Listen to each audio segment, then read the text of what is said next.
अस्सलाम वालेकुम। मेरा नाम सीना है। एक बेटा वो भी फौत हो चुका है।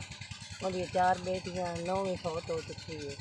वो मैं किसी के मकाना च बह के उन्होंने पाक के लेंदी खिदमत कोई कर सकता साड़ी वो है अल्लाह की जात है जड़ा चला रहा है। और मेरे खामे कोई नहीं मंजूरी करा जोगा बुढ़ा बंदा है।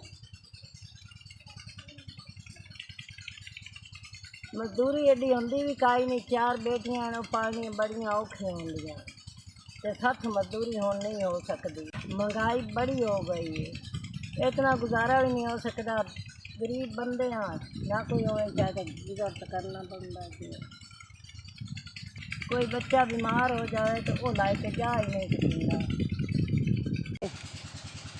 किराए 4 ताड़ा गले होया 4000 रुपया मैनू लभ गया। अल्लाह ताड़ा कबूल करे।